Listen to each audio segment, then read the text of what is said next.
Hi, this is Peter, Hi, this is Sandra, and we are medievalist.net.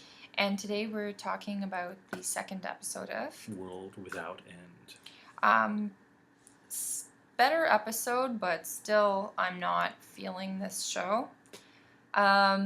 So this week we had quite a busy episode. We have Caris getting married to Elfric, who is a jerk, and we have Merthin fighting Elfric, and we have a sort of hanging and a whole bunch of other stuff going on, and Ralph getting thrown in the stocks. So, what did you make of this episode?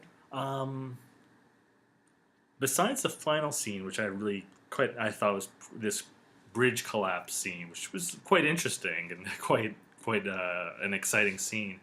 I didn't care too much for this episode. I thought there's way too many characters getting involved. We get to see a lot of town life, which it seems that Kingsbridge is quite a big town for a fictional town. I guess it's like the almost like what York is. So that's the kind of because there's a lot of people coming and going. For the summer fair. Yeah, and it has this kind of real sense of busyness. So, but overall, I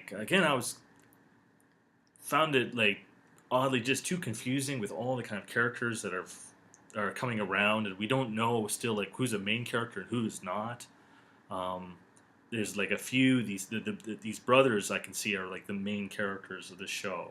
Merthin and Ralph. Yeah, they have their own storylines, and Caris again is also a main character. So I kind of see that is what's going on. So Caris marries Elfric, and he's horrible to her and rapes her because he thinks she's barren, and she just after one night too. I guess, but I mean he's awful, and Merthin.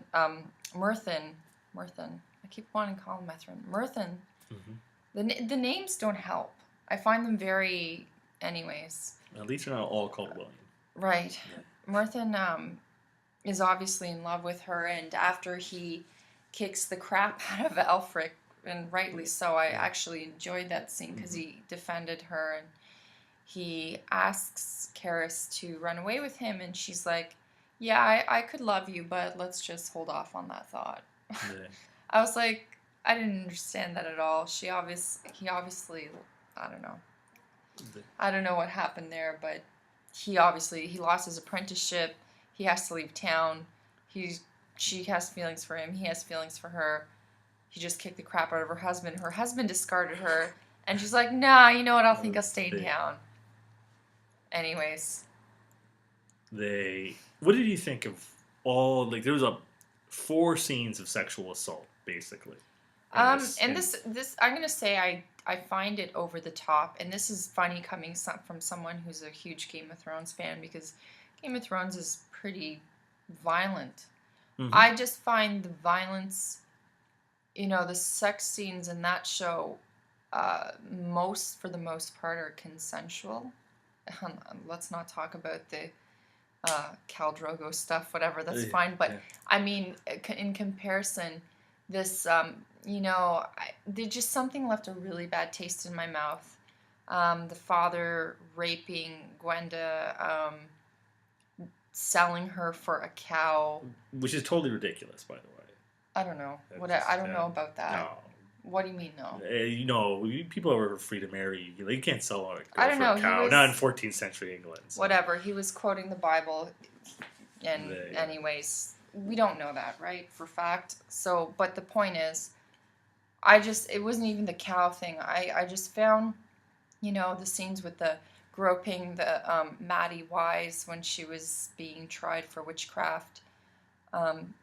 The excess, it just such a bad taste in my mouth. And then Godwyn groping Caris as she slept. And yeah. I don't know about you ladies, but if somebody groped me like that, I'd wake up.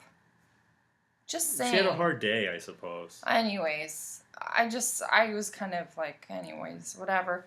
I just found it very, and the rape scene of Caris by her husband. the whole, I don't know, I'm not a fan of, it's very, like, I don't know that, is it that necessary? well, it certainly came across like this is what we're gonna do.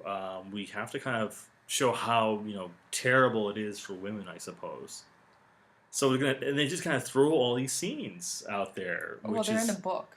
I This guess, is like, based, yeah. and actually the cow selling thing is actually in Follett's book. Oh, okay. So, Well, I mean, it obviously, I mean, he did the research, right? they So, like Mike, I guess for I come across in scenes like they are really trying an overkill on, because they certainly could have you know put these at different times, like all in one episode.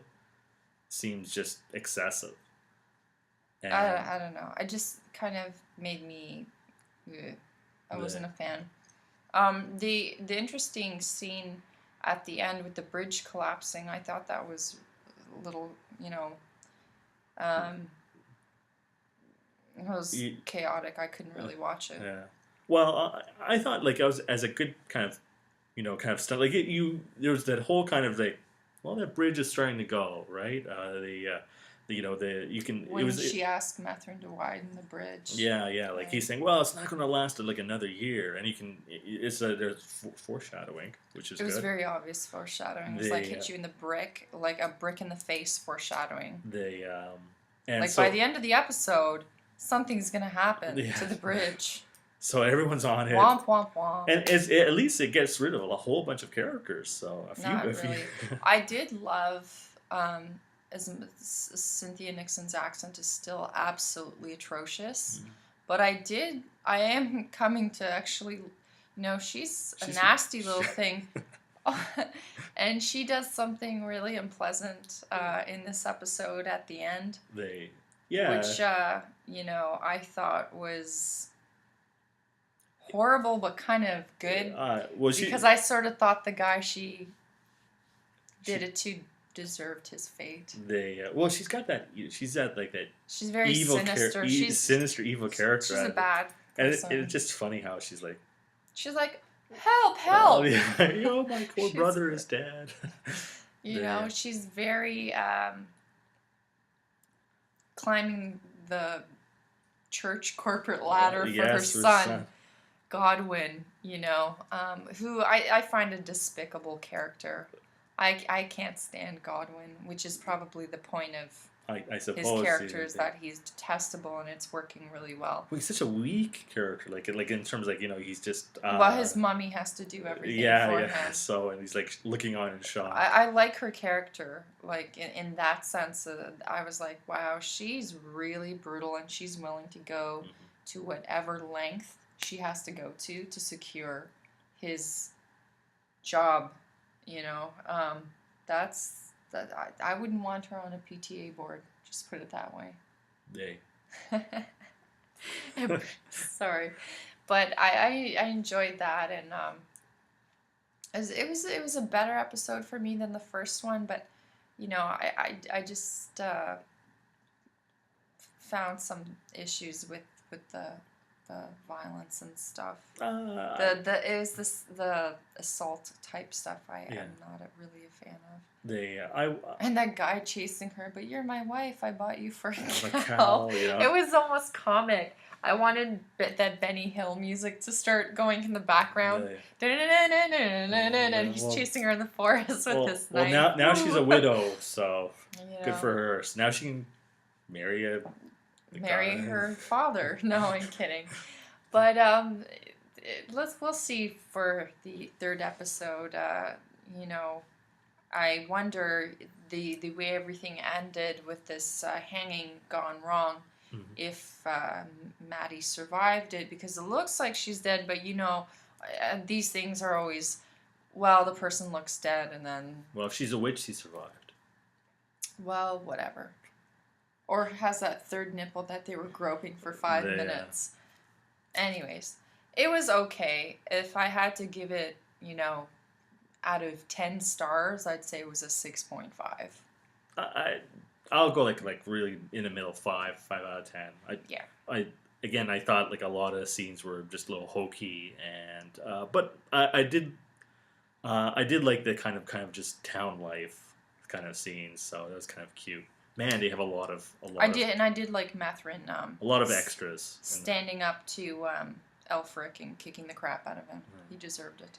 They, And I have to say, I liked Ralph's rousing speech after Roland got booed off, saying, "Hey, we're raising taxes," and everybody's like, "Hey, you suck, you suck." And then Ralph's like, "England," and everybody's like, "Yeah, England." It was like, you have a way with words, don't you? he has a total way with words, that guy, Ralph. It was really funny. It went from horrible to fantastic, and he got everybody from hissing and booing to rousing applause. It was hysterical. Man. And it managed to do it in a matter of 30 seconds.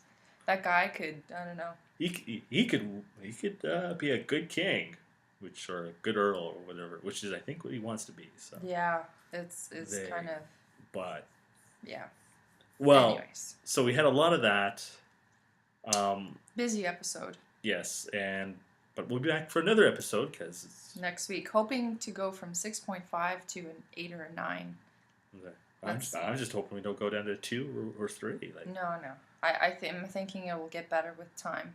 Okay. But so that was this week's episode, and join us next week for another one of World Without End. Take care.